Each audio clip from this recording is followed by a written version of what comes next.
কোনো সাম্প্রদায়িক কথা বলি না, কিন্তু আমি দেখেছি একবার ভোর 4টেই আমি তখন মোটরসাইকেলে পাঠ করে একটা মুসলিম পাড়া দিয়ে যাচ্ছি।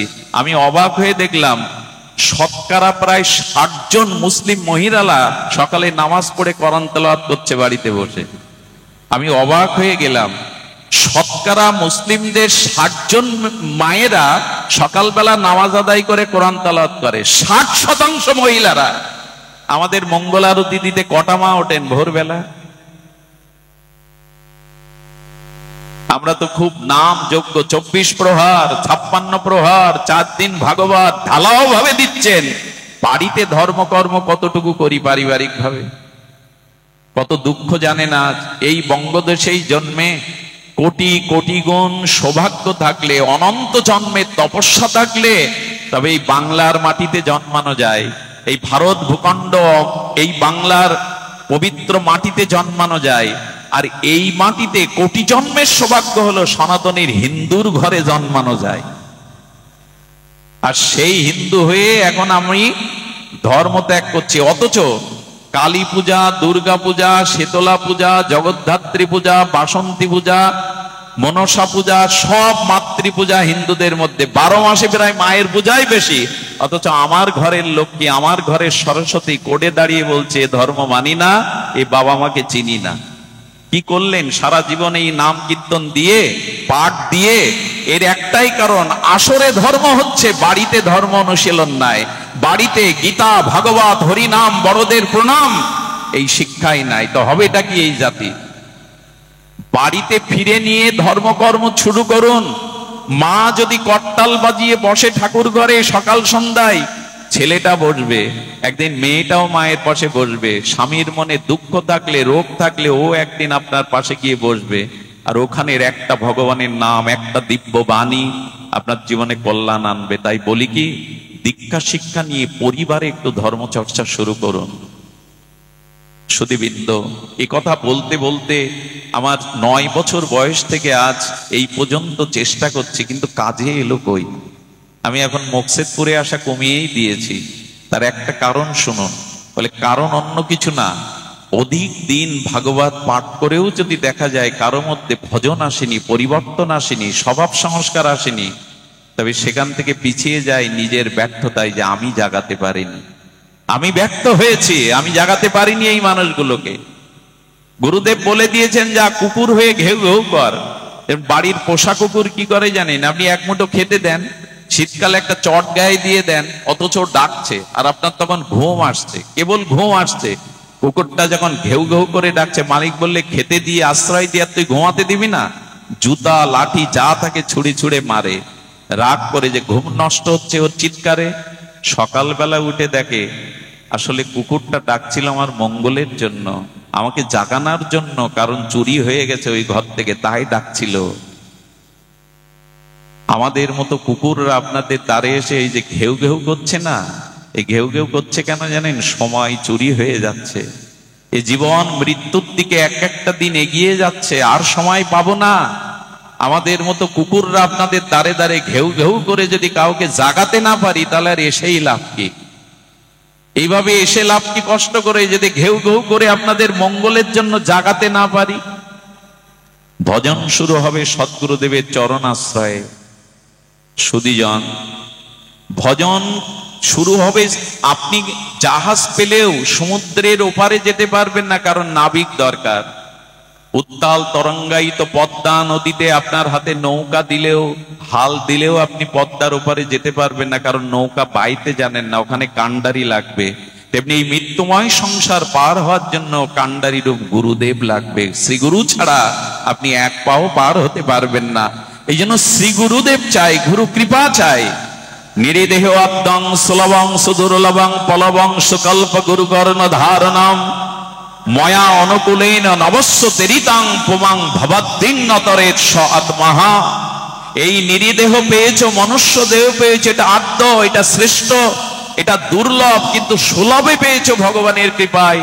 এখন গুরুদেবকে কান্ডারি না করলে, হরিনাম হরিকথার পালে বাতাস তুলে না দিলে তুমি যে মৃত্যুর ওপারে যেতে পারবে না, ভগবান রাজ্যে যেতে পারবে না। তাই সদ্গুরুদেবের চরণাশ্রয় পূর্বক, কৃষ্ণ মন্ত্রে দীক্ষাদি পূর্বক আপনার দ্বিতীয় কাজ হবে তিনটে জিনিসে নিষ্ঠা। এটা খুব মন দিতে হবে। কয়টা নিষ্ঠা বললাম? ভজন অনন্ত প্রকার, অনেক প্রকার। আমি আপনাদের, মা ঘুমাবেন না, অনেকের ঘুম আসছে, দয়া করে ঘুমাবেন না, তিনটে নিষ্ঠা রেখে দিন। দেখুন, যে যে পদে আছে, যে যে অবস্থানে আছে, ওখানে তার বাহ্যিক বা আন্তরিক অন্তরে কিছু লক্ষণ থাকতে হবে, কিছু প্রকাশ থাকতে হবে, না হলে ওই পদে ওইখানে তাকে সেইখানে যোগ্য মানা যাবে না। একটু দৃষ্টান্ত স্বরূপ বলি। কি বললাম? যে ভজনের মধ্যে তিনটে নিষ্ঠা আপনার চরিত্রে আসতে হবে, তবেই আপনি ভজনে প্রবেশ করতে পারবেন, তবেই আপনি ভগবানের কৃপা পাত্র হবেন। কটা বললাম নিষ্ঠা? যে যে পদে থাকে তার কিছু নিষ্ঠা দরকার। ধরুন পুলিশ, আচ্ছা পুলিশ যদি ইউনিফর্ম না পরে দাঁড়ায়, মানবেন তাকে লুঙ্গি পরে দাঁড়ালে? চিনতে পারবেন এ পুলিশ? তার মানে তার বাহ্যিক কিছু লক্ষণ থাকতে হবে। পুলিশের ইউনিফর্মে আবার ওদের র্যাঙ্ক লেখা থাকে, থাকে কিনা? এসপি কিনা, এটা লেখা থাকে না? র্যাঙ্ক একটা অলংকার তার, এটা হলো তার বাইরের অলংকার। এবং তার পোশাক, তার কাছে আগ্নেয় অস্ত্র থাকে কিনা? পুলিশের কাছে আগ্নেয় অস্ত্র থাকে কিনা? এগুলি থাকাটাই তার বাইরের নিষ্ঠা বা ওই পদের পরিচয়।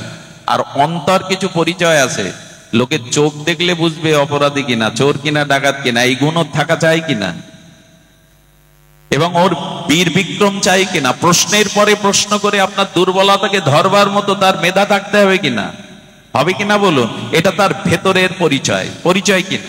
আচ্ছা, নববধূকে কি দেখে বোঝা যায় যিনি সদ্য বিবাহিত পরিণত নববধূ? বোঝা যাবে তার হাতে মেহেন্দি থাকবে, পায়ে আলতা থাকবে, সিঁদুরটা নূতন দিচ্ছে তো একটু বেশি দেখা যাবে, তাই না? তার হাতে বালা থাকবে, শাখা থাকবে, এগুলো একটি বিবাহিত পরিণত পরিণীতা আর কুলবধূ প্রেয়সীর চিহ্ন। আর তার ভেতরের নিষ্ঠা কি? একটা বাইরের, একটা অন্তরের। মা ঘুমাচ্ছে, ডেকে দাও। ঘুমায় না, সামনে ঘুমালে বড় কষ্ট হয়। সুধীজন, একটু ধ্যান দিন। আচ্ছা, নূতন বিবাহিত আর এই যে নূতন বিবাহিত হয়ে আপনার ঘরে যে নূতন বধূ এসছে, এর কিছু বাহ্যিক লক্ষ্য থাকবে না? মুখে একটু লজ্জা রাঙা থাকবে, মেহেন্দি হাতে থাকবে, সিঁদুরটা চকচক করবে, হাতে নূতন শাখা, পায়ে আলতা, এগুলিই তো বলে দেয় এই নূতন বধূ। আর তার ভেতরের লক্ষণ কি? ভেতরের লক্ষণ হলো আবেগ, স্বামীর প্রতি কিছুটা একটু আন্তরিক ভালোবাসা, পরিবারের সবার প্রতি শ্রদ্ধাবোধ, এটা প্রথম থাকে কিনা? এটা ভেতরের লক্ষণ আর একটা বাইরের লক্ষণ। এখন আপনি ভজন করে ভক্তি জীবনে এসছেন, আপনারও দুটো লক্ষণ থাকতে হবে, নিষ্ঠা তিনটে থাকতে হবে। আমি দুটো বলি, বেশি সময় পাবো না। দুটো লক্ষণ যদি থাকে আপনার, আপনি ভগবত রাজ্যে এসেছেন, আপনি ভগবত ভজন শুরু করেছেন। এই বাবা, আপনি ভগবত রাজ্যের অধিকারী হয়েছেন। সুধীবৃন্দ, এই জন্য এই দুটি নিষ্ঠা, তিনটে নিষ্ঠা বৈষ্ণবের থাকতে হবে, ভক্তের থাকতে হবে। প্রথম নিষ্ঠাটি হলো, শাস্ত্রে বলছেন হরি নামে নিষ্ঠা। আচ্ছা, যে যাকে ভালোবাসে তার কথা কেউ বললে কানে এলে ভালো লাগে কিনা আপনার? কিছু মনে করবেন না, বাহ্যিক কথা। একটা ছেলে সাইনবোর্ডে 10-12 বার পড়ছে সাইনবোর্ডটা। আমি তাকে বললাম, সাইনবোর্ড এতবার পড়ছো কেন? বললো, দাদা কিছু মনে করবেন না, আমি যাকে ভালোবাসি তার নামটা এখানে লেখা আছে। যে যাকে ভালোবাসে, কোন যুবক যদি কোনো যুবতীকে প্রণয় তার মধ্যে থাকে, তবে যুবতীর গ্রামের বাড়ির যে নামটা, ওইটা দেখলে 4 বার দেখে।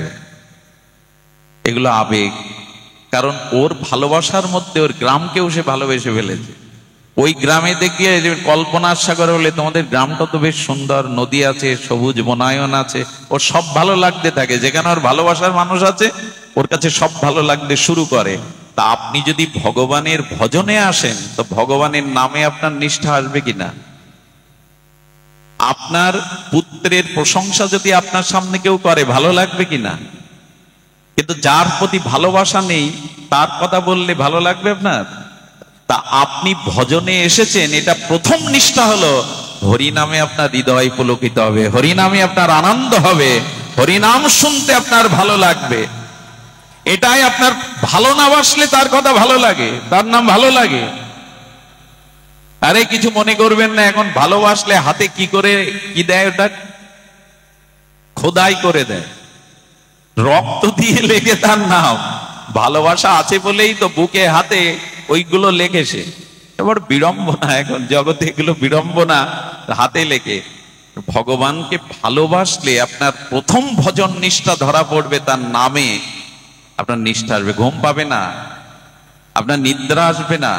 এই নামে নিষ্ঠাটা কোথায়? এখানে রাগ রাগিনী শোনা, এই বেহালাবাসীতে রাগ রাগিনী বিরাম নাম শোনা? বললো না, মহাপ্রভু বলেছেন নামে নিষ্ঠা তখনই বোঝা যাবে তোমার, যখন শঙ্কাপূর্বক দিনে তুমি কিছুটা নাম জপ করবে। মহাপ্রভু বলে দিলেন, শোনো মিশ্র, কলিযুগে নাহি তব যোগ্য, যে জনা কৃষ্ণ ভজে তার মহাভাগ্য। অতএব গৃহে তুমি কৃষ্ণ ভজ গিয়া, খুঁটিনাটি পরিহরি একান্ত হইয়া।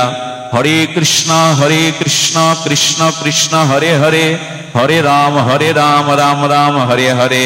প্রভু কহে কহিলাম এই মহামন্ত্র, ইহা গিয়া জপসভা করিয়া নির্মন্দ।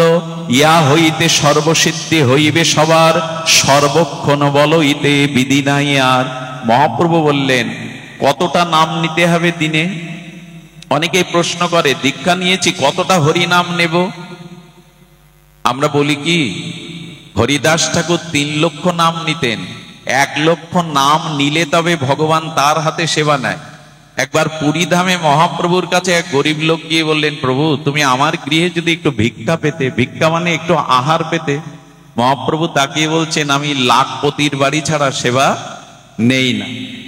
তখনও মনে মনে ব্যথা পেয়ে ঝরঝর করে কাঁদছে দূরে সরে গিয়ে। তাহলে তুমিও ধনীর ঠাকুর, লোকে তোমায় বলে পতিত পাবন, কাঙালের ঠাকুর গৌরী, লাখপতি না হলে তুমি তার বাড়ি সেবা নেও না। ও যখন কাঁদতে কাঁদতে চলে যাচ্ছে, তখন মহাপ্রভু ডেকে বললেন, শোনো, আমি লাখপতি মানে লাখ টাকার মালিক বলিনি। যে লক্ষ হরিনাম দিনের মধ্যে নেয় সেই হলো লাখপতি। আমি তার বিড়ে সেবা নিতে আগামী চলে যাই। এই জন্য বৃন্দাবনে নবদ্বীপে যারা ভগবানের সেবা করে, এরা 1 লক্ষ নাম করবেই, না হলে মহাপ্রভু তার হাতে সেবা। আমরা সেবা দেই, দিতে হয়, তাই কার হাতে নেবেন প্রভু? লক্ষ নামই যিনি। সুধীবৃন্দ একটু ধ্যান দিন, নাম ছাড়া এই যুগে আপনি তপস্যা করে, আপনি যাগযজ্ঞ করে, তীর্থ পর্যটন করে এই যুগে কাজ হবে না, আপনি তা পারবেনও না। আপনাকে নাম বিনা কলিযুগে নাহি আর ধর্ম। নামটাকে বাড়ি বসে জপ করতে শুরু করুন। যদি হাতে মালা নিতে সমস্যা হয়, অফিসে মেশিনে জপ করুন, তবে মেশিনে জপটা প্রসিদ্ধ নয়। আপাতত করুন, কিন্তু মালা নিয়ে নিন, এই তুলসী কাষ্ঠের মালায়। তবে আমি আপনাদের বলে যাই, আচার্যরা বলেছেন কতটা নাম নিতে হবে। শাস্ত্রে বলেছেন 21,600 বার অন্তত ন্যূনতম আপনাকে নাম নিতে হবে। তার কারণ, একটা মানুষ দিন রাত্রে নিঃশ্বাস প্রশ্বাস 21,600 বার গ্রহণ করে আর প্রত্যাহার করে। তবে 21,600 বার আমরা নিঃশ্বাস প্রশ্বাস নিতে পারবো না। এই জন্য 16 মালা করলে 25,000 নাম হয়। কয় মালা? 16 মালা জপ করলে কয় হাজার হয়? 25,000। অন্তত ন্যূনম পক্ষে এটা 1 ঘন্টা 1 ঘন্টা 10 মিনিটে হয়ে যাবে। ভগবানের জন্য 1 ঘন্টা সময় 24 ঘন্টায় দেবেন না? তাহলে আর নিজের কল্যাণের, সংসারের জন্য এত দিচ্ছেন, ব্যবসা বাণিজ্যের জন্য এত দিচ্ছেন, ভগবানের। আর গোবিন্দ বলে দিয়েছিলেন, যজ্ঞ নাম জপযজ্ঞ হস্মি, যত যজ্ঞ আছে তার মধ্যে শ্রেষ্ঠ হলো জপযজ্ঞ। শুধু এইখানে 24 প্রহার নাম যজ্ঞ না, ভগবানের নাম জপ করাই হলো নাম যজ্ঞ। এটা কজন করি আমরা? এই জন্য নামে নিষ্ঠা আসতে হবে। নাম খোলকদ্দাল বাজলেই যেন হৃদয়ে বেজে ওঠে, কান খাড়া হয়ে ওঠে। কারণ যে যাকে ভালোবাসে তার প্রথম নিষ্ঠা, প্রথম লক্ষণ হলো তার নাম তার মধুর লাগবে, নাম তার ভালো লাগবে। মহাপ্রভু হরি নামে গলদ অশ্রু, আর মহাপ্রভু কাঁদতেন, ধুলাই লোটাতেন। স্বয়ং ভগবান তার নিজের স্বমহিমাযুক্ত নাম নিয়ে তিনি কখনো কাঁদেন, কখনো গড়াগড়ি যান, কখনো উত্তালিত হয়ে ছুটে যান। তার নামে তার এত প্রেম। একবার নিজে চাইলো যে আমি ভজনে প্রবেশ করেছি, দয়া করে কৃপা করে বাড়ি বসে একটা সময় দিন নামে। এটা ছাড়া কোনো সম্পদ নাই। এক কৃষ্ণ নামের মহিমা কেমন জানেন? সূর্য গ্রহণে যদি 1 কোটি গাভী দান করেন, যেটা কল্পনাতেও সম্ভব না, গ্রহণকালে যদি 1 কোটি দুগ্ধবৎসল গাভী দান করেন, সুমেরু পর্বতের ন্যায় যদি কোনো সোনা দান করেন, আর যদি কোটি কোটি অশ্বমেধ যজ্ঞও করেন, এক কৃষ্ণ নামের তুলনায় তার শত সহস্রের এক ভাগও না। যদি সূর্যগ্রহণকালে 1 কোটি গোদান করেন, আর যদি তীর্থে 1 কল্পকাল বাস করেন, প্রয়াগে গঙ্গার তীরে 1 কল্পকাল যদি বাস করেন, সুমেরু পর্বত সম সুবর্ণ দান যদি অন্যকে দেন, তবে একটা কৃষ্ণ নামের 1000 অংশের 1 অংশও হবে না। সেই নাম দিন চলে গেল, জিহ্বা পেলাম, বললাম না। দিবস যামিনী আবোল তাবোল, কত পাঁচাল পাড়িতে পারো, তার মাঝে একবারও কি রাধা মাধব বলিতে নারো। কিছু মনে করবেন না, হোঁচট লাগলে, হাই তুলতে গেলে, একটু আড়ামোড়া খেতে গেলে একটু ভগবানের নামটা অভ্যাস করে দিন, হা রাধে বলে দিন না, ওই নাম হয়ে যাবে। আমরা বাবা গো মা গো বলি, কি বলি?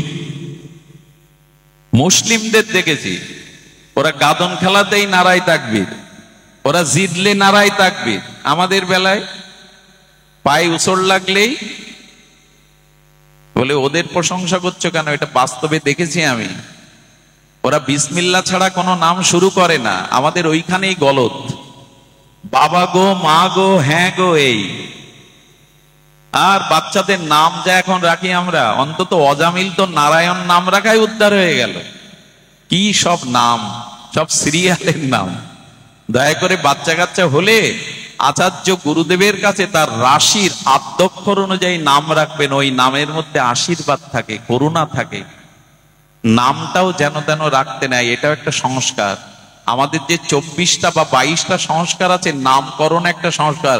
শ্রীকৃষ্ণের নামকরণ নন্দ বাবা করেনি, যশোদা করেনি, গর্গাচার্য এসে করেছিলেন। রামচন্দ্রের, লক্ষণের, ভরত, শত্রুঘ্নের নাম বাবা মা রাখেনি, উনি রাজা তবু রাখেননি, রেখেছিলেন গুরু বশিষ্ঠ দেব। এগুলো মনে রাখি আমরা? কত নাম, আর সেসব নামের কি তা সে বোঝা যায় না, কত কি নাম। দয়া করে এইসব সংস্কারে আসুন। আমি বলছিলাম, নাম হাই তুলতে গিয়ে, অলসতা ছাড়তে গিয়ে, ভোরবেলা ঘুম থেকে উঠতে গিয়ে অন্তত হা গৌরাঙ্গ, হা রাধে এরকম একটু বলা শুরু করুন। ওই নাম একবার বললেই আপনার সারাদিনের কোথাও না কোথাও চিত্তে ওই নামের মাধুর্য রেগে থাকবে। সুধীবৃন্দর, একটা জিনিস বলি, এই নিষ্ঠাটা দরকার। 3টে নিষ্ঠার মধ্যে এক নাম নিষ্ঠা। আমার হাতে সময় নেই, এই জন্য দ্রুত বলে যায়। দ্বিতীয় নিষ্ঠাটি হলো তুলসী নিষ্ঠা। আচ্ছা, আজ পর্যন্ত দেখেছেন ভাগবত পাঠে তুলসী বিন্দাজি নেই? বিন্দাজি না থাকলে সেখানে ভাগবত হবে না। এই তুলসী হলো দ্বিতীয় নিষ্ঠা। তুলসীতে নিষ্ঠা না হলে আপনার ভজন, আপনার প্রেম ভক্তি হবে না। খুব ধ্যান দিতে হবে। তুলসীতে আমাদের গৃহে গৃহে আছে। আচ্ছা, আপনি 56 ব্যঞ্জন রান্না করলেন, 64 মন্ত্রের ভোগ করলেন, ওদের তুলসী না দিলে গোবিন্দ নেবে? 56 ব্যঞ্জন, 64 মন্ত্রের ভোগ, অথচ তুলসী দিলেন না। শুনে রাখুন, 1 গ্লাস ভগবানের পানীয় জলে তুলসী না দিলে ওটা রাধারানী নেবে না। তুলসীবিহীন কোন বস্তু ভগবান গ্রহণ করবে না। তাহলে তুলসী ছাড়া এই দেহটাও ভগবান গ্রহণ করে কি করে? তুলসী ছাড়া এই দেহটাও ভগবান গ্রহণ করে কি করে? পৃথিবীতে শুনে রাখুন, মৃত ব্যক্তির চিতাতে যদি 1 টুকরো দেহ রাখে, যে তুলসী গাছটা প্রকৃতির নিয়মে শুকিয়ে যায়, আচ্ছা দেহ রক্ষা করে, ওই শুকনো তুলসী কাঠকেও মারা গেলে 1 টুকরো চিতায় দিয়ে দেবেন। অনন্ত পাপ ভস্মীভূত হয়ে সে ভগবত চরণ পাওয়ার অধিকারী রাখে। একটা তুলসী শুকনো কাঠ ওই তুলসী থেকে ছিঁড়ে নেওয়া যাবে না। যে গাছটা দেহ রক্ষা করেছে, ওই কাঠ দিয়ে যদি তুলো ঘি দিয়ে একটু ভগবানের প্রদীপ জ্বালান, ভগবান পরম প্রসন্ন হন। তুলসীর কাঠ দিয়ে তাকে দীপদান দিলে, এই যে মাসটা গেল দীপদানের, এটা ব্রজে অনেকেই ওটি দেয়। তুলসী বিহীন কোন কর্ম ভগবান গ্রহণ করবেন না। তুলসীকে গোবিন্দের প্রেয়সী, গোবিন্দ সব থেকে বেশি ভালোবাসেন প্রেয়সী। প্রেয়সীকে তো ভালোবাসবেই প্রভু। তুলসী ছাড়া কোনো কাজ হয় নাই। তুলসী নিষ্ঠা এসেছে আমাদের।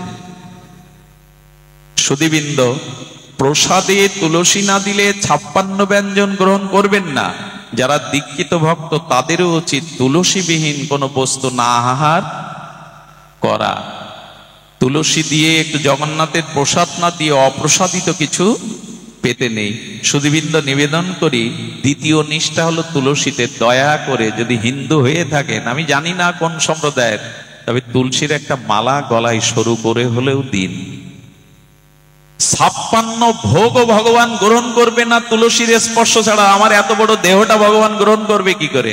বলে তুলসীর মালা গলায় দিয়ে যদি মিথ্যা বলি, প্রবঞ্চনা করি, লোক ঠকাই, তবে শুনুন, অনেকেই বলে দাদা এখন ব্যবসা করি, আর অনেক মিথ্যা বলতে হয়, এখন আর এই অজুহাতে অনেকেই গলে মালা দেয় না। আমি তাকে উল্টে প্রশ্ন করি, তুলসীর গলা মালাই দিয়ে মিথ্যা বললে দোষ হবে, আর মালা গলায় না দিয়ে বললে দোষ হবে না, তাই? মালা গলায় নাই, মিথ্যা বললেন, ওদের তো কি জাতীয় বুদ্ধি আমাদের! সাধু সঙ্গ না করে করে, শাস্ত্রজ্ঞান না নিয়ে আজকাল প্রায় লোক বলে মালা কি করে নেব, 1000টা মিথ্যা বলতে হয়, 1000টা মিথ্যা কথা বলতে হয়, তো মালা গলায় নিয়ে মিথ্যা কথা বলবো। আরে গলায় মালা না দিয়েও মিথ্যা মিথ্যাই সমপরিমাণ পাপ। বরং যেটা দিলে কি হবে জানেন? এটা দিলে একবারও মনে হবে আপনার, কারণ গাছের একটা ক্রিয়া আছে, শিকড়ের একটা মহিমা আছে। লজ্জাবতী গাছে আজও হাত দিলে ওর পাতা বন্ধ হয়ে যায়, ওর অনুভূতি নাই, স্পন্দন নাই। তুলসী কাঠের মহিমা বেদে যেভাবে বলা আছে, আমাদের বেদের ভাগে যেভাবে বলা আছে, তা অদ্বিতীয় তুলসী মহিমা। যেখানে তুলসী বাগান ওইখানে গোবিন্দের বাস, ওখানেই রাধারানীর বাস। পদ্ম এবং তুলসী যেখানে, হরিকথা যেখানে, ওখানে ভগবান বাস করেন। তো বললেন তুলসীর মালা গলায় দিলে 10টা মিথ্যার মধ্যে একবার বিবেক বলে উঠবে, একটা তো কমা। আচ্ছা, আমি যদি শিকা রেখে আর বড় তুলসীর মালা রেখে এখন সিডির দোকানে গিয়ে বসি, চায়ের দোকানে গিয়ে বসি, সিনেমা হলে বসি, পেছনে যে বসে আছে সে একবার হলেও ঠাট্টা করে শিকাটা নয়, বেটা তোর জায়গা তো এইটা না। এগুলো আমাদের রক্ষাও করে, এগুলো আমাদের রক্ষাও করে। তোর জায়গা তো সিনেমা হল না, তুই এখানে কেন? এগুলো আমাদের জাতীয় পরিচয় দেয়, আমি সনাতনী হিন্দু। সোনার চেন গলায় দিতে আমাদের কত আনন্দ হয়, অথচ যা গলায় পড়লে সাক্ষাৎ ভক্তি ভগবান দিতে পারেন, সেটাই আমাদের লজ্জা। আমাদের মঙ্গল চাই কোন মুখে আমরা?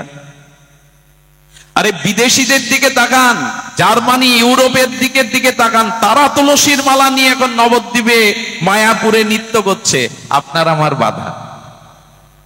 একটা অন্তত চিহ্ন রাখুন। একটা কথা বলি, হৃদয়ে লিখে নিয়ে নেন, তুলসীর গলা মালাই নিয়ে যদি আপনি মৃত্যুবরণ করেন, আমি শাস্ত্র থেকে দৃঢ় কণ্ঠে বলছি, আপনাকে নরকগামী হতে হবে না, অধঃপতনে যেতে হবে না। লিখে নিন আপনি। তুলসীর গলা মালায় তিলক যদি থাকে, যম নির্ঘাত বলেছেন, ভগবান বলেছেন, একে তুমি নরকগামী করতে পারবে না। কোথাও না কোথাও তার মঙ্গল লুকিয়ে থাকবে। প্রমাণ নেবেন, যুক্তি নেবেন? একবার আমাদের এক আচার্য পাঠ করতে যাচ্ছেন জঙ্গলের মধ্যে দিয়ে, জঙ্গলে 150 গাড়ি আটকে গেছে। কেন জানেন? সরকারি সিল মারা একটা গাছ রাস্তার উপরে পড়ে গেছে, সরকারি সিল দেওয়া। আচ্ছা, ওই গাছ আপনি হাত দিতে পারবেন প্রশাসনের অনুমতি ছাড়া? রাস্তার ধারে যেসব সরকারি গাছে সিল দেওয়া থাকে, নাম্বার দেওয়া থাকে, ওটা ওদের প্রশাসনের অনুমতি ছাড়া কাটলে আপনাকে জেলে যেতে হবে। এক বাবাজি বলছেন, উনি পাঠ করতে যাচ্ছেন, বলে বা এই তো পেয়ে গেছি যুক্তি। সরকারি সিল থাকলে যদি 150 গাড়ি আটকে থাকে, 1000 মানুষ রাস্তায় আটকে থাকে, প্রশাসনের লোক অনুমতি না দিলে গাছ সরানো যাবে না, তা ভগবানের সিল, তুলসীর মালা তিলক থাকলে জম বা আমাকে সরাতে আসবে কোন কাজে? অধঃপতন অন্তত হবে না। এগুলোতে বিশ্বাস আনুন। এত যুক্তি তর্ক ভালো না, এত কুতর্কের মধ্যে পড়লে আর ওঠা যাবে না। সব বিষয়ে তর্ক আনতে যাবেন না, কিছু জিনিস বিশ্বাস করে মেনে নিন। কেন দয়া করে এগুলির প্রতি নিষ্ঠা আনুন। তুলসী নিষ্ঠা না হলে ভগবত ভক্তি হবে না। আরে কিছুই গ্রহণ করবে না রাধা মাধব। সকালবেলা উচিত কি জানেন? তুলসীকে একটু জল সিঞ্চন করা। আর তুলসীর 9 ভাবে সেবা হয়। তুলসী দর্শন, তুলসী স্পর্শন, শ্রাবণে তুলসী, শ্রাবণে আষাঢ়ে রোপণ, তুলসী সংরক্ষণ যাতে পাতা খেয়ে না যায়, আর তুলসী চয়ন, গোবিন্দ চরণে পূজন, আর তুলসী আরতি, তুলসী পরিক্রমা। এইভাবে 9 ভাবে যে তুলসী শরণ নেয়, কি বলা হয়েছে? যে তোমার শরণ লয় তার বাঞ্ছা পূর্ণ হয়। এ কি শুধু গাওয়ার গাওয়া, গীতিকারের গান? গান না, এগুলোই ভজন। যে তোমার শরণ লয় তার বাঞ্ছা পূর্ণ হয়। শুনে রাখুন, ব্রহ্ম হত্যা, পিতৃ হত্যা, মাতৃ হত্যা, পৃথিবীতে জ্ঞাত অজ্ঞাত সারে যত পাপ আছে, তুলসীকে 4 বার প্রদক্ষিণ করে প্রণাম করলে সেই পাপ নিষ্কৃত হয়ে যায়। জানি কানি চা ব্রহ্ম হুতানি তানি চা তানি তানি প্রণশ্যন্তি প্রদক্ষিণ। পদে পদে তুলসীকে 4 বার প্রদক্ষিণ করে যদি কেউ প্রণাম করে, জানি কানি চা পাপানি ব্রহ্ম হতানি কানি চা তানি তানি প্রণশ্যন্তি প্রদক্ষিণ পদে পদে। ভাগবত বলেছেন, তুলসীকে পরিক্রমা করলে ব্রহ্ম হত্যা আদি সব হত্যা, সমস্ত অপরাধ মুক্ত হয়ে সে ভগবানের চরণ পেয়ে যায়। এটা গল্প গুজব ভাববেন না, এটাই সত্য সত্য। বলো পরিক্রমা করতে হবে কেন? বলো জন্ম জন্মে তুমি জন্ম মৃত্যু চক্রে পাক খাচ্ছ, যদি তুলসীকে পরিক্রমা করতে পারো তাহলে এই পাক, আসা যাওয়ার পাক থেমে যাবে তোমার। তৃতীয় হলো বৈষ্ণব সেবাতে নিষ্ঠা দিন। তৃতীয় কি? অনন্ত ভজনের মধ্যে 3 নিষ্ঠা। আপনি ভক্ত হলে ভজনে এলে আসতে হবে। তৃতীয়টা কি? বৈষ্ণব সেবা ব্যতীত আজ পর্যন্ত কেউ নিস্তার পায়নি, প্রেম ভক্তি পায়নি। তাই ভগবানের থেকে, ভগবানের সেবার থেকে শুদ্ধ ভক্ত বৈষ্ণব বা শুদ্ধ ভক্তের সেবার প্রতি আরো দৃষ্টি দিতে হবে। যে গিরিয়ে বছরে 2টো বৈষ্ণব সেবা হয় না, একটু হরিনাম হয় না, ওটা শ্মশান ভূমি। ওখানে প্রাচুর্য আছে কিন্তু শান্তি নাই, অভিশাপ বিরাজ করে সেখানে। তাই সামর্থ্য থাকলে আয়ের একটা অংশ ভক্ত সেবায় দিতে হয়। পৃথিবীতে সেবার থেকে বড় ধর্ম আর সেবাই। দেখুন, ভগবান প্রসন্ন হয় সেবাতে, ভক্ত সেবাতেই ভগবান প্রসন্ন হয়। ভগবান বললেন, আমার সেবা যে করে সে আমার ভক্ত না, আমার ভক্তের যে সেবা করে সে আমার ভক্ত। ব্রহ্মাকে বলেছিলেন, ব্রহ্মা আমাকে যে ভোগরাগ দেয় মন্দিরে, ওটা আমি দৃষ্টি দিয়ে স্বীকার করি, জিভা নেই না। বলে তাহলে দিয়ে লাভ কি? যদি আস্বাদন না করো কখনো নাও না। ব্রহ্মাকে গোবিন্দ বলেছিলেন, যখন কোন শুদ্ধ ভক্তকে কেউ সেবা দেয়, ওই ভক্তের জিহ্বায় বসে আমি রসাস্বাদন করি।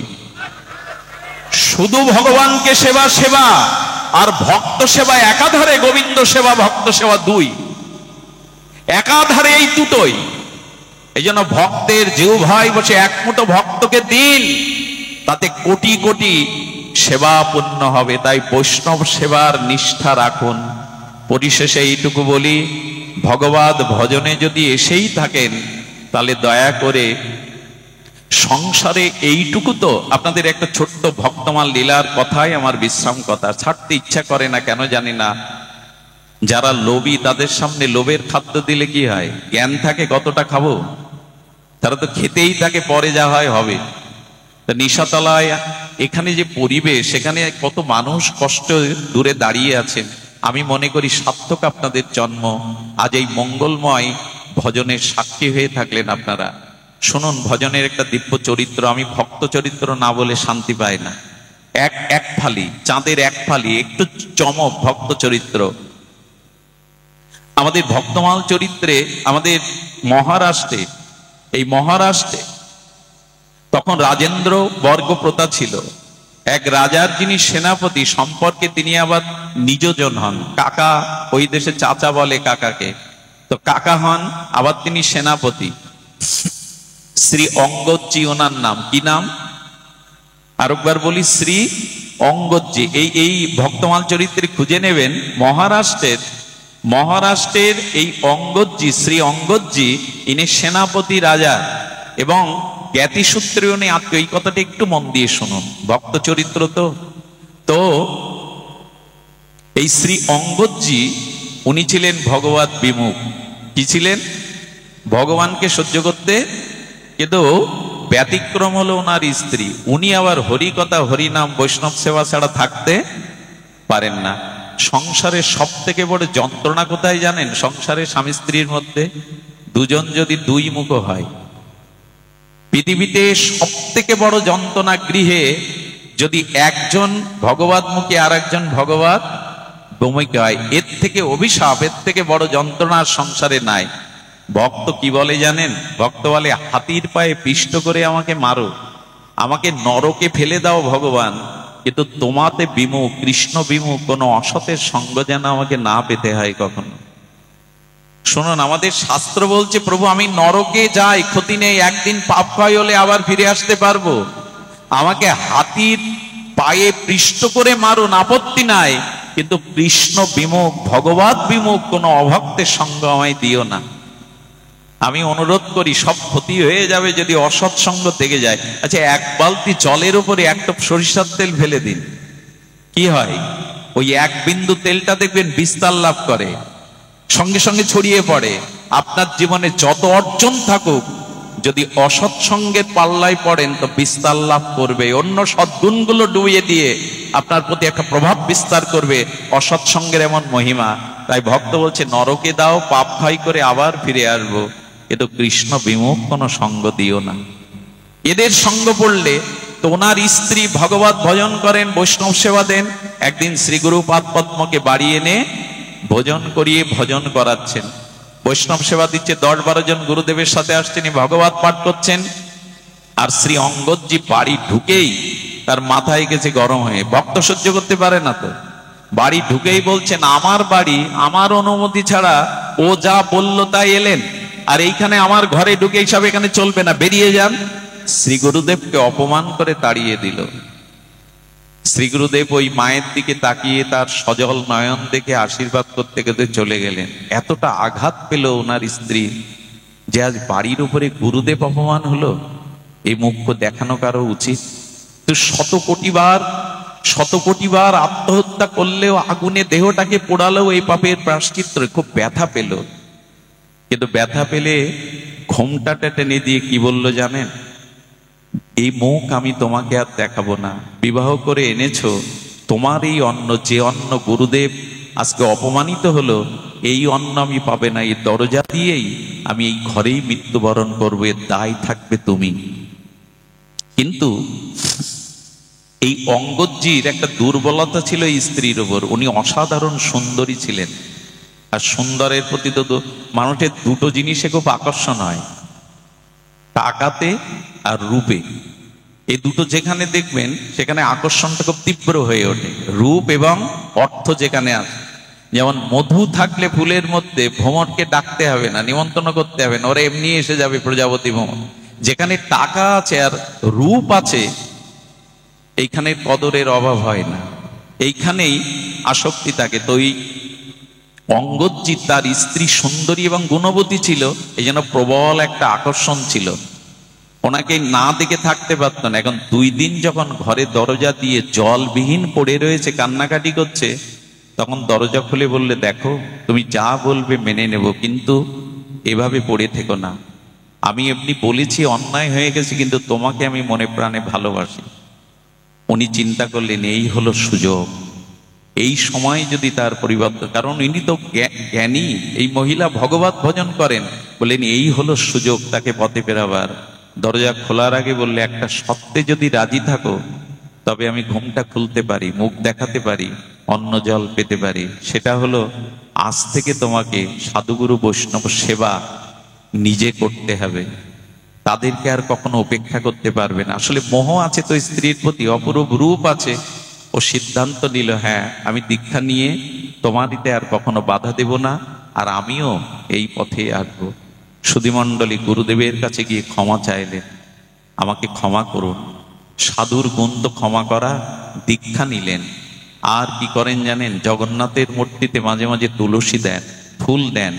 ধীরে ধীরে, আমি একটা কথা বলি আপনাদের, কারো ঘরে যদি গুণবতী স্ত্রী থাকে, কারো ঘরে যদি সতী সাধ্বী রমণী থাকে, আর সে যদি একটু ভগবতমুখী হয়, তবে অসুরকেও সে মানুষ করতে পারে, এই ক্ষমতা ওদের আছে।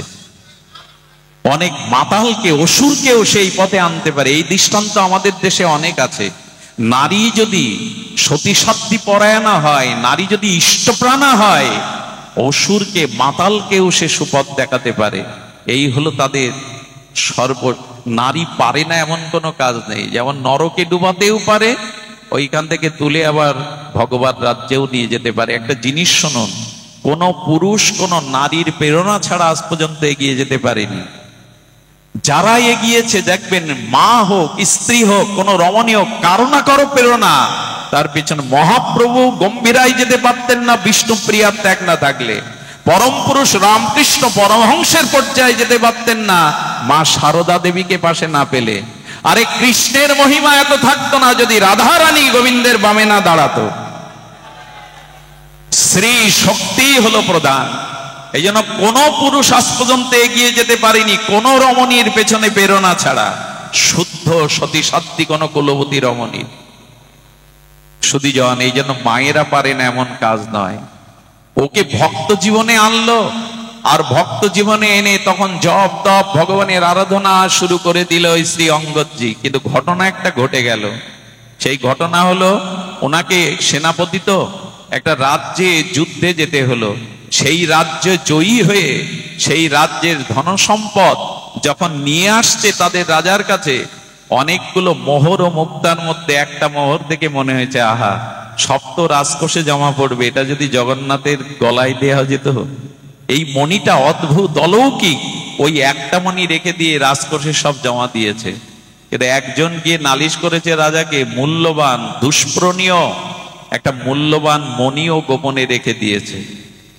তখন বলা হলো, যাও ওকে বেঁধে আমার কাছে নিয়ে এসো, আর যদিও না দেয় আগে তাকে আমার কাছে আনো, ও কিসৎ জবাব দেয়। মণি নিয়েছো? অঙ্গদজি বললেন, নিয়েছি, তবে সব জমা দিলে এটা আমার স্বার্থের জন্য নেইনি, আমি জগন্নাথকে দেব বলে নিয়েছি। তো বললেন, আপনার তো অনেক মণিরত্ন আছে, এটা আমার জগন্নাথের জন্যই। বলে, ওই মণি আমার চাই। উনি দিতে রাজি হলেন না, চলে গেলেন। এখন সহজভাবে ওনার সাথে যুদ্ধ ঘোষণা করলে ওনার দুর্নাম হবে সেনাপতি। আর উনি কি করতেন, প্রসাদভোজী হয়ে গেলেন। এই রাজারই একটা বিধবা বোন, তার একটা ছোট কন্যা নিয়ে থাকেন, ভগবানের সেবা পূজা করেন জগন্নাথের। ওনার কাছ থেকে এই অঙ্গদজি প্রতিদিন দুপুরে প্রসাদ পান। আর এই বোনকে বলল, আমি তোকে অঢেল সম্পত্তি দেব, অনেক কিছু লিখে দেব, তোর কন্যার ভার আমার, ওকে খাদ্যে বিষ দিয়ে মেরে ফেল, মণিটা আমার চাই, মণিটা আমার চাই। মানুষ স্বার্থের জন্য কি না করতে পারে, খাদ্যে বিষ দিল। আর যখন অঙ্গদজি এসেছেন, প্রসাদ নিবেদন হলো সামনে, ভোগারতি হলো, যখন ওকে দিয়েছে, আর এই নিয়ম কি জানেন, শ্রী অঙ্গদজি ওই যে বাচ্চা মেয়ে আছে ওই বিধবা মায়ের, ওকে এক মুঠো না দিয়েও খায় না। বলে, মা মেয়েটাকে দেখে দাও। এইবার ও তেবড়ে পড়ে গেছে, মেয়েটা না খেলে তো আমি খাই না। 1 ঘন্টা খাদ্য নিয়ে বসে আছে, ওকে আড়াল করে রেখেছে। মা তো বিষ মাখানো মেয়েকে কি দেবে? কিন্তু মেয়ের প্রতি ওর ভালোবাসা থেকে তখন ওর হৃদয়ের বিবেক খুলে গেছে, আমার মেয়েটাকে এত ভালোবাসে, ওকে না দিয়ে খাবে না। ক্ষমা চেয়ে বললেন, ওটা খাবেন না, ওতে বিষ। পূর্বের ঘটনা খুলে বললেন। আমি গল্প শোনাচ্ছি না আপনাদের, ভক্তমাল চরিত্রে এই মহারাষ্ট্রে ঘটে যাওয়া একটি দিব্য ঘটনা। তখন বললেন, আপনি খাবেন না? বললেন, আজ এটাই খাবো আমি, কারণ আমার কষ্ট কি জানো, এটা ভগবানকেই তুমি দিয়েছ নিবেদন করে। আমার জন্য আমার প্রভু আজ বিষ খেয়েছে, সেটা আমার কাছে বিষ নয়, ওটা প্রসাদ আমিই পাবো। কি বলবো আপনাদের, ভগবানে বিশ্বাস মানুষকে কি করে দেখুন, প্রসাদে বিশ্বাস কি করে, ওই প্রসাদ পাওয়ার সাথে সাথে তার দেহের জ্যোতি 100 গুণ বেড়ে গেল। আচ্ছা, 1 গ্লাস জল আর সাধারণ জল পান করা, আর ওই 1 গ্লাস জল রাধা মাধবের অভিষেক করে ওই জল পান করা, এই দুটো জল কি এক? একটা বাজারের একটা বাতাসার, এখানে হরিনামে লুট দেওয়া একটা বাতাসার মান কি এক? কখনো এক হতে পারে না। তেমনি ভগবানে নিবেদিত হওয়ায় মীরার বিষ অমৃত হয়ে গেছিল, মনে আছে? মীরার বিষ অমৃত হয়ে গেছিল। অমৃতলে রাজা এই সংবাদ জানতে পেরে অদ্ভুত ভাবে আত্মার রূপ জ্যোতি মহিমা দেখে বললেন, প্রসাদের এত মহিমা। তো সুধীবৃন্দ, রাজা কিন্তু বিষে যখন মরল না, তখন বলল কি, এক কাজ করো, ওকে বেঁধে রেখে আমার কাছে আন, আমি জোর করেই মণি নিয়ে নেব। রাজার সেনারা আসতে গিয়ে বলল, একটা অনুরোধ রাখবে, মণি আমি রাজাকে দেব, ওই যে সামনে সরোবর আছে, ওখানে একটা ডুব দিয়ে আসি। সরোবরে ডুব দিয়ে বললে, জগন্নাথ, তুমি তো শুধু পুরীতে নাই, তুমি তো এখানেও আছো। আমি তোমার কাছে যেতে পারছি না, কিন্তু তুমি তো আমার কাছে আসতে পারো। আমার হাত তোমার পর্যন্ত যাবে না, কিন্তু তোমার হাত তো আমার কাছে আসতে পারে। জগন্নাথকে স্মরণ করে, গলায় মনে মনে স্মরণ করে সরোবরেই মণি দিয়ে দিয়েছে। সুধীবৃন্দ, কি বলবো, যখন উঠে এসেছে রাজার কাছে এসে বলছেন, আমি সরোবরেই মণি জগন্নাথকে নিবেদন করে দিয়েছি, ওটা আপনাকে আমি দেব না। সরোবরে ধীবরদের এনে জাল ফেলালো, ডুবুরি ফেলালো, কিন্তু মণি আর নাই। বললেন মণি তুমি তো ফেলনি, ফেললে পাওয়া যেত। বললো যার মণি যদি দেখতে চান তো তার কাছে যান। রাজা লীলাচলে লোক পাঠালেন, গিয়ে কি দেখলো জানেন? জগন্নাথের বুকে হার রূপে সেই মণিটা জ্বলজ্বল করছে। এবং আজও প্রতিদিন সিঙ্গার করে জগন্নাথকে ওই মণিটা পরানো হয়। আজও আজকের দিনেও জগন্নাথকে ওই মণিটাই পরানো হয়। এই হলো ভক্তের নিবেদিত ভক্তিতে ভগবানের গ্রহণ। যে যেখানে থাকুন ওইখান থেকে মন প্রাণ একটু ভগবানকে দিন। নিশাতলার এই তৃতীয় দিবসীয় ভাগবত আজ বিশ্রাম পেল। আগামী দিনের নামযজ্ঞ সার্থক হোক, পরিপূর্ণ হোক। সনাতনী যারা এখানে এসেছেন, মায়েরা বাবারা, আপনাদের পরমার্থিক ভক্তি কামনা করে, শান্তি কামনা করে এখানেই হরিকথার বিশ্রাম। শ্রী গুরু প্রেমানন্দে গৌর হরি বল জয়।